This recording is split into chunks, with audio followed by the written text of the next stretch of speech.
I never thought I'd see my parents again after they abandoned me at age 8. That day is burned into my memory forever. Mom and Dad dropping me off at Grandma Rose's house with just a small backpack of clothes, promising they'd be back soon. "We just need some time to sort things out, Emma," Mom had said, not quite meeting my eyes. "Be good for Grandma." They never came back. The first few months were the hardest. Every day, I'd sit by Grandma's front window after school, watching cars drive by, hoping the next one would be them. Every night, I'd cry myself to sleep, wondering what I'd done wrong, why I wasn't good enough for them to stay. But Grandma Rose was my saving grace. "You're perfect just as you are, my sweet girl," she'd tell me, wiping away my tears. "Some people aren't ready to be parents, and that's not your fault. But I'm here, and I'll always be here." Grandma Rose wasn't just any grandmother. She was brilliant, sophisticated, and as I later learned, incredibly wealthy, but you'd never know it from how she lived. Our home was modest. She drove an old Toyota, and she still worked as a high school principal because she loved shaping young minds. The only hints of her wealth were her impeccable taste in art and the way she'd sometimes casually mention her investments while reading the financial papers. Under Grandma's care, I flourished. She encouraged my love of science, hired tutors when I struggled with math, and celebrated every achievement, no matter how small. When I won first place in the state science fair at 13, she threw a huge party and invited all my friends. "That's my girl," she beamed, hugging me tight. "You're going to change the world someday." Life settled into a comfortable rhythm. Grandma and I against the world. She never spoke badly about my parents, but she made sure I knew their absence wasn't my fault. "Sometimes people make choices they can't take back," she'd say wisely. "But those choices reflect on them, not on you." I stopped thinking about my parents, stopped hoping they'd return, stopped caring why they left.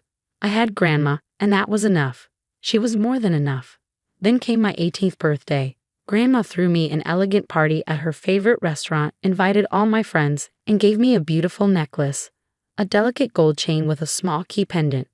"This is more than just jewelry, Emma," she said mysteriously. "Keep it safe. You'll understand when the time comes." I didn't know then that it would be our last celebration together. 3 months later, Grandma Rose collapsed at school. By the time I reached the hospital, she was gone. Heart attack, the doctors said. Quick and painless. But the pain I felt was anything but quick. It tore through me like a hurricane, leaving nothing but emptiness in its wake. The funeral was beautiful, just as Grandma would have wanted. Her former students filled the church, sharing stories of how she changed their lives.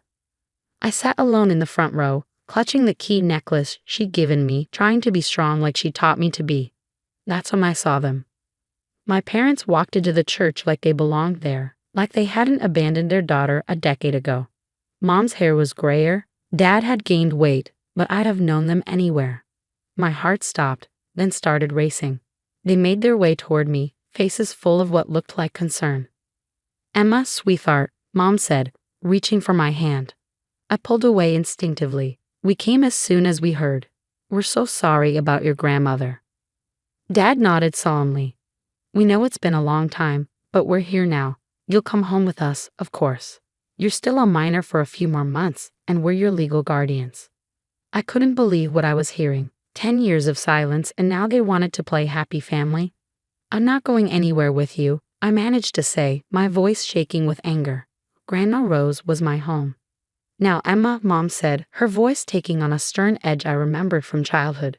"Don't be difficult. We're your parents. You have no choice in this matter." Actually, a deep voice interrupted, "She has every choice." We turned to see a tall man in an expensive suit walking toward us, carrying a leather briefcase. "I'm James Morrison, Rose Montgomery's attorney, and we need to have a conversation about your grandmother's will." My parents' expressions changed instantly. Mom's eyes lit up with barely concealed interest, while Dad straightened his tie nervously. "Of course," he said smoothly. "We're her only living relatives, after all." Mr. Morrison's face remained impassive. "Let's step into the private room. There are some matters that need to be addressed immediately." As we followed him, I noticed my hand had moved to clutch the key necklace Grandma had given me. Somehow, I knew everything was about to change. Again. I just didn't realize how much. The private room at the church felt too small for the tension building inside it. Mr. Morrison sat across from us at a polished wooden table, methodically arranging papers from his briefcase. My parents flanked me like anxious vultures, trying to appear concerned while their eyes kept darting to the documents. Before we begin, Mr. Morrison said, adjusting his glasses, "Miss Emma, would you please show me your necklace?" My parents looked confused, but I reached for the key pendant Grandma had given me. Mr. Morrison nodded, a slight smile crossing his face. "Perfect. Now let me read the terms of Rose Montgomery's will." He cleared his throat and began reading. "I, Rose Montgomery, being of sound mind, declare this to be my last will and testament." The legal language washed over me until one sentence made my heart stop. "To my beloved granddaughter, Emma Grace Montgomery, I leave my entire estate, including all properties, investments, bank accounts, and business holdings, currently valued at approximately $47 million. The room erupted in chaos. $47 million? Mom shrieked, her face turning red. "That's impossible." Rose was a school principal. Dad slammed his hand on the table. "This is ridiculous. We're her only children. You can't tell me she left everything to a teenager." Mr. Morrison remained calm. "There's more. The will specifies that Emma is to be legally emancipated immediately, with a trust established in her name. The key she wears opens a safety deposit box containing additional documents and instructions." My head was spinning. $47 million? Grandma Rose, my modest, Toyota-driving grandmother, had been worth $47 million. "This will is dated just last month," Mom said, her voice dangerous. "We'll contest it. Emma's still a minor. We're her legal guardians, and we have rights." "Actually," Mr. Morrison interrupted, "you surrendered those rights 10 years ago." He pulled out another document. "This is a copy of the abandonment charges Rose filed against you both after you left Emma.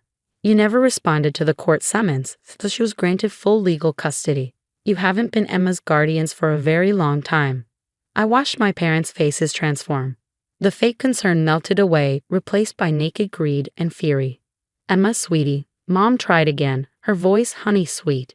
"You don't understand what you're doing. Let us help you manage this. We're family." "Family?" The word felt like poison in my mouth. "Where was family when you left me? Where was family for 10 years while Grandma Rose raised me?" "We made a mistake," Dad said quickly. "We were young, struggling. But we're here now. We can make it right." "Make it right?" I stood up, shaking with anger. "You're only here because you found out about the money. Did you even care that Grandma died? Did you ever care about me?" Their silence was answer enough. Mr. Morrison cleared his throat. "There's one more thing. Rose left a letter for you, Emma." He handed me a sealed envelope. "She asked that you read it alone." I took the envelope and walked out, leaving my parents protesting behind me. Finding a quiet corner of the church, I opened the letter with trembling hands. "My dearest Emma, if you're reading this, I'm gone, and you've just learned the truth about our family's wealth. I know it's a shock. I kept it secret for many reasons, but mostly to protect you and let you grow up understanding the value of hard work and kindness. I watched your parents choose money over love many times. They abandoned you because I refused to keep funding their extravagant lifestyle. They chose wealth over their own daughter, and in doing so gave me the greatest gift, you. The key I gave you opens more than just a safety deposit box. It opens the door to your future. I've made arrangements for everything. The house is yours. Your college fund is secure. The family business awaits when you're ready. But most importantly, remember this. You are loved. Not for your inheritance, but for who you are. The same quiet strength that helped you survive being abandoned has prepared you to handle this responsibility. Don't let your parents manipulate you. They'll try, but you're stronger than they know. You're a Montgomery woman, and we don't break easily. All my love, Grandma Rose." Tears rolled down my cheeks as I finished reading. In death as in life, Grandma Rose was protecting me, guiding me, loving me. I touched the key around my neck, understanding finally flowing through me. When I returned to the private room, my parents were still arguing with Mr. Morrison about contesting the will. They fell silent when I walked in. "Emma," Mom started, but I held up my hand. "I want you to leave," I said, my voice steady. "Both of you. You're not welcome here." "Now listen here," Dad began angrily, but Mr. Morrison interrupted. "Should I call security?" he asked calmly. As the sole heir and property owner, Emma has the right to have you removed. They stared at me, these strangers who shared my blood, and I saw the moment they realized they'd lost. Not just the money, but any chance of manipulating me. This isn't over, Mom hissed as they gathered their things. You'll regret this. I watched them leave, feeling oddly peaceful. What happens now? I asked Mr. Morrison. He smiled. Now we visit that safety deposit box. Your grandmother left quite detailed instructions about the next steps. Shall we? As we left the church, I caught a glimpse of my parents in the parking lot, arguing furiously. They'd lost everything today. Not that they ever really had it. They'd chosen money over love once before, and that choice had finally caught up with them. I touched the key around my neck and smiled. Grandma Rose had given me more than just an inheritance. She'd given me the power to stand on my own, to face whatever came next. And something told me this was just the beginning. The safety deposit box at First National Bank contained exactly what Grandma Rose had promised, and so much more. As Mr. Morrison helped me go through the contents, I discovered just how thoroughly my grandmother had planned everything. Inside were property deeds, stock certificates, and detailed instructions about the family business. Montgomery Investments, a company I'd never even known existed. But what caught my eye was a USB drive labeled Watch Me First. Mr. Morrison pulled out his laptop and Grandma Rose's face appeared on screen. She looked healthy, vibrant. This must have been recorded just before she died. Emma, my darling girl, she began, her familiar smile warming my heart. If you're watching this, then everything has happened as I expected. Your parents showed up at my funeral, didn't they? Trying to claim what was never theirs to begin with. I gasped. Even from beyond, she'd known exactly what would happen. You see, Emma, there's something you need to know about your parents. They didn't just abandon you. They tried to steal everything from me first. Your father, my own son, and your mother attempted to transfer all my assets to their names while I was on a business trip. They thought I was just a naive school principal. They never knew I was the one who built Montgomery Investments from the ground up. She paused, her expression hardening. When I discovered their scheme, I gave them a choice. Stay and live modestly while learning the value of hard work or leave. They chose to leave. They left you behind thinking I'd come begging them to return. They never understood that by abandoning you, they gave up the greatest treasure of all. Tears streamed down my face as Grandma continued. I watched you grow into an extraordinary young woman. Kind, intelligent, hardworking. Everything they're not. That's why I know you're ready for this responsibility. The video continued with detailed instructions about the company, the properties, and most importantly, the charitable foundation she'd established. The Montgomery Foundation provides scholarships to abandoned children. You'll be its new director. Use our wealth to help others like yourself, Emma. That's our true legacy. The next few weeks were a whirlwind.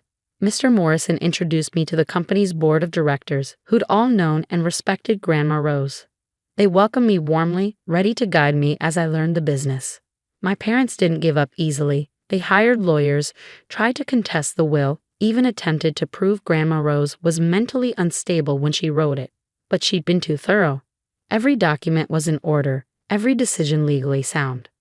Their final attempt came 3 months later. They showed up at the Montgomery Investments office, causing a scene in the lobby. "We're her parents," Mom shouted as security held them back. "She can't keep us out." I met them calmly, dressed in one of Grandma's elegant suits, the key necklace still at my throat. "Actually, I can, and I will." "We'll go to the press," Dad threatened. "Tell everyone how you stole our inheritance." I smiled, channeling Grandma Rose's quiet strength. "Go ahead. Tell them how you abandoned your 8-year-old daughter. Tell them how you tried to steal from your own mother. I'm sure the press will love that story." They deflated, finally understanding they'd lost everything, not just the money, but any chance of manipulating me. "Goodbye," I said firmly. "Don't come back." As I watched them leave, I touched the key around my neck, feeling Grandma's presence with me. That evening, I approved the first round of scholarships from the Montgomery Foundation. 20 children from broken homes would get a chance at a better life. Sitting in Grandma's old office, my office now, I looked at her photo on the wall and smiled. She'd given me more than just an inheritance. She'd given me purpose, strength, and the power to help others. The old Toyota still sits in my garage, even though I could afford any car I want.